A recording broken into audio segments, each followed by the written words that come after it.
Did you know that when an apple falls, most of us react like hungry pigs, immediately wanting to eat it? Yet one man's different reaction led to one of science's greatest discoveries. From this simple observation to unlocking the secrets of our mind, today's video reveals how the way we observe things, both outside and inside ourselves, can completely transform our lives. About 200 years ago, when Newton was alive, an apple fell on his head. This presents us with an interesting question. When faced with the falling apple, would one observe, analyze, and learn from it like Newton did? Or would one simply grab and eat it? For most of us, our first instinct would be to eat the apple. Just like the character Jubaji, Pigsy, who is driven purely by desire. This reflects how we humans typically operate.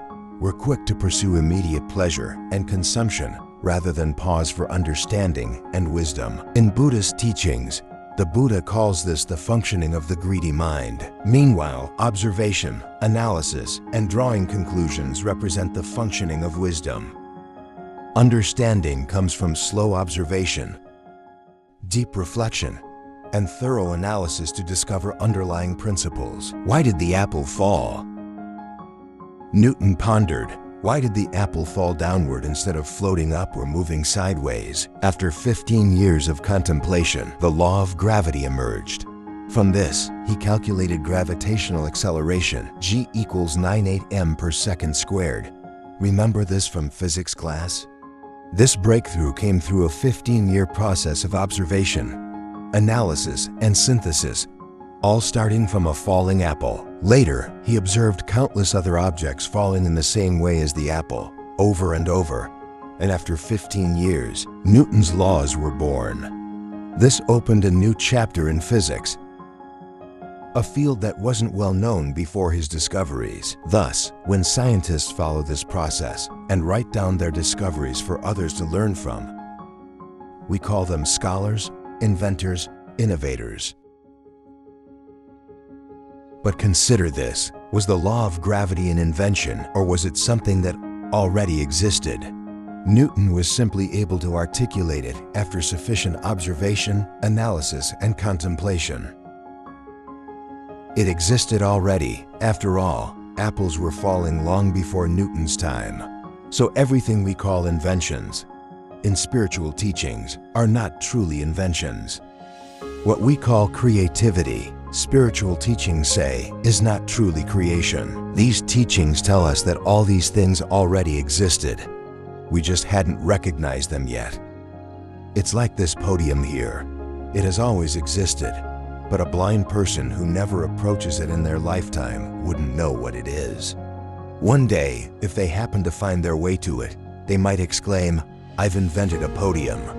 But those who can see would say, "It's been there all along. You've just now discovered it." Humanity's relationship with the universe is just like this.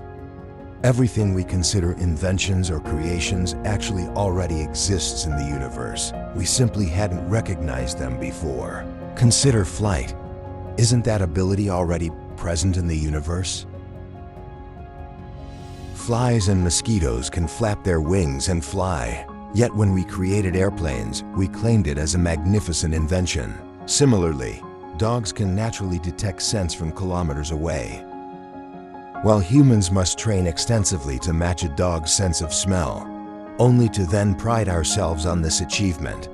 In reality, all these capabilities already existed in nature. We just hadn't developed the ability to recognize and harness them.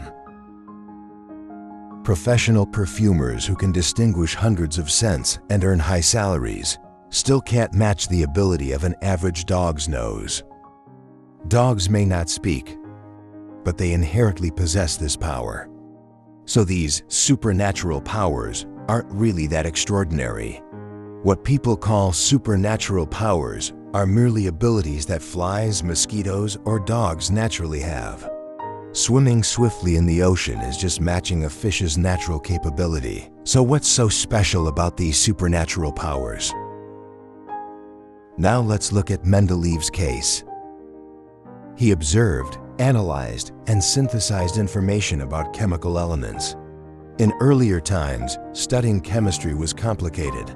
The elements seemed chaotic and impossible to memorize. But once he created the periodic table, everything fell into place with just one look. Chemistry became much easier to understand. But how did he discover this periodic table? He started just like we would with curiosity. He observed and wondered, why do these elements seem so disorganized? First, he had to observe the chaotic information, then contemplate.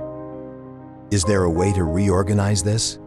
Each time he rearranged it, he would synthesize and then discard, doing it over and over, hundreds, thousands of times.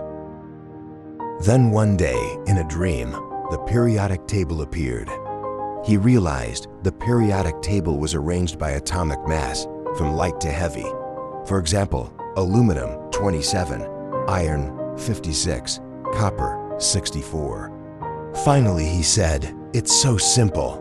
When we observe, analyze, and synthesize deeply enough, everything becomes simple." This simplicity makes learning easier, and we call that an invention.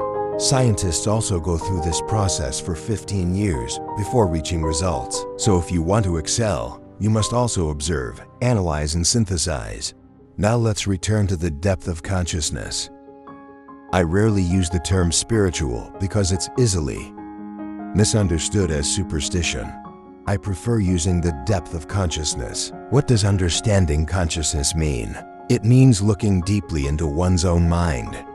Those who can look deeply into their mind are truly spiritual. To understand your mind, you must observe, analyze, and separate the layers of your mind. For example, this mind state is greed, unwholesome. This mind state is anger, rage. This mind state is worry, unease, fear. Observing these mind states is the first step to analysis. When you observe long enough, you'll understand how mind states arise and cease. The Buddha taught in the Satipatthana Sutta 4 foundations of mindfulness. Watch it long enough, and it will naturally disappear. This is the law of impermanence. If you're angry at someone, don't argue. Close your eyes. Observe the anger long enough, and it will disappear. The Buddha called this the power of meditation. If you practice meditation but your anger remains or increases, you're meditating incorrectly. Sitting longer, entering deep concentration, that's true concentration. But the power of mindfulness is about being able to handle your mind, observing your mind, shaping it. The mind is like a wild horse, needing to be tamed. The mind is like a crooked bamboo shoot, needing fire to straighten it. Observe within. Correct the mind. See unwholesome mind states and let them disappear. See wholesome mind states and nourish them to grow stronger. Do this for several years, and unwholesome mind states decrease while wholesome ones increase. Naturally, you become a person of character, transforming into a new being.